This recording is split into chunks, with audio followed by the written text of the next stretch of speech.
Alright YouTube folks, if you've been looking for the Atlas hand filer all over online and could not find any images of it or any videos, you're in luck. You found the place. Welcome to my page. Please click the subscribe button. We're going to be doing cool stuff like this because frankly I look so hard to see this thing in action.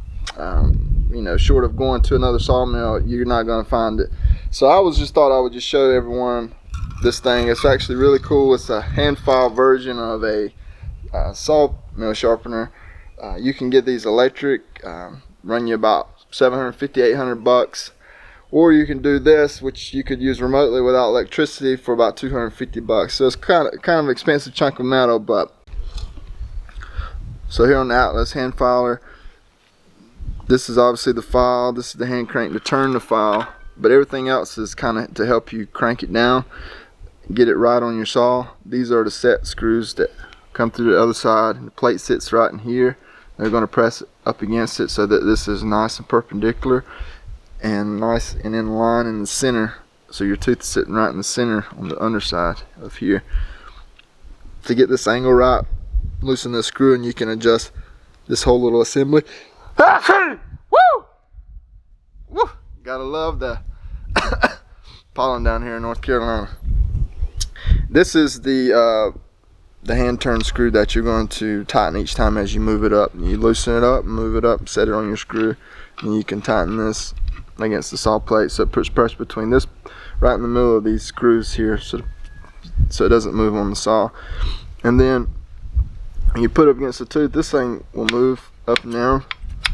So you want to set it against the tooth with just a little bit of space there that I found, so that it's sitting nice and firm, and then you can start turning. You can see if it's making filings. If it's not, you can put a little tension on this. This will put more tension on the spring and push this whole assembly back. It's spring loaded, so it usually does it itself, but I find if you press it down, you can get a little more. So that's what that's for, I believe. All in all, it's pretty neat, simple little tool. It just takes that initial setup period, but once you get it set, you can replicate your filings on every tooth, and it really speeds up filing. I'll just say this, you have to be very creative to read their instructions and figure out how to use this. So I'll talk about what it takes to set it up, because that is the hard part. That's the big curve, is getting it set up. But once you get it set up, it so beats the hand file. The hand file, there's so many variables, just like with anything in the sawmill. There's so many variables, and you have to be very meticulous with what you're doing, or you're just wasting your time. But it's always good to have this just to touch up a tooth or two. If you're running a saw and you nick something and you have a feeling one of your teeth are chipped, you can shut down and use this real quick, and you don't have to drag this thing out. So always have one of these. These are good for touching up the tops too, if you want to put a nice flat surface back on the top. But as far as the Atlas hand filer, it's going to come to you disassembled. You have to put the handle on. I think you put it on like this. That seemed to work pretty well. Make sure you put the washer down and compress the spring, and then you want to tighten the Allen head, put some Loctite on it, otherwise it'll keep backing itself up. But everything else comes assembled. These screws are all over the place. You have to adjust these to your particular sawmill, and you also have to adjust the angle of the file that's going to put on your cutting tooth angle. So when you go to put it on, the one thing you have to make sure of that you're doing is to get this the right angle, and then once you get that the right angle to cut, well, you want to put a new tooth on there, because you want it to cut the angle of a new tooth every time. So that's one thing you have to do, is put a new tooth in your saw plate.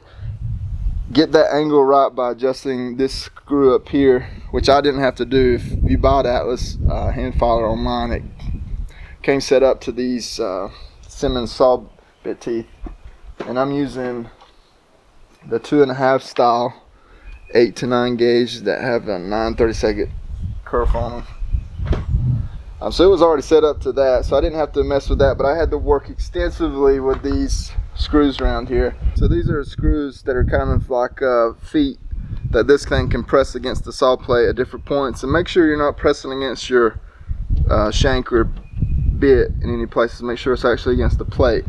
And really, there's no easy way to do this. You're just gonna have to it's gonna take you 20 to 30 minutes or longer, depending on how meticulous you are and how well thought out. But you just have to take your time.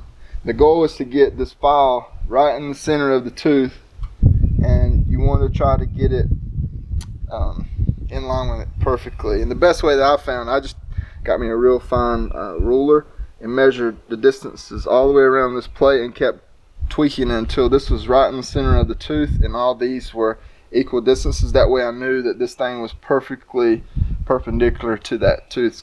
And if you do that and you take all that time, you can just fly up and down this. And by tightening up this hand knob, you can just keep walking it up and tighten it down. And that way you know you're nice. You got a nice perpendicular set to it. And when you get it, you want to kind of put it back and you want to pull it back just a touch. And that leaves some space there. And then you got this little knob to kind of put some tension on it and bring it back. And you can start, and you'll start filing. And you can put a little more tension on it. And you can see it making filings, and that will, each time after you want to do a filing on it, which I typically file in the morning before saw and in the afternoon after lunch, and try not to hit it more than a couple of spins depending on how bad the teeth are, but that's usually sufficient enough to put that perfect angle back on it, and you will notice so much different in your cutting.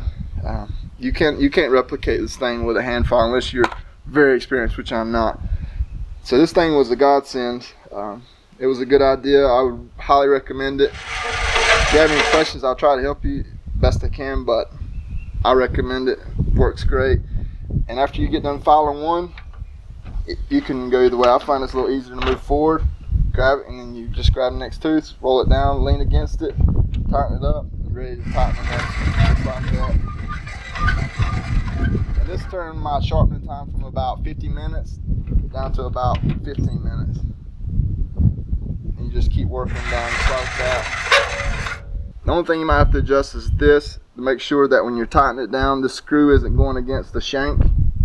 Make sure it's going against the plate. I had to turn mine down just a little bit. Good luck with that. This hand filer. It's a good purchase.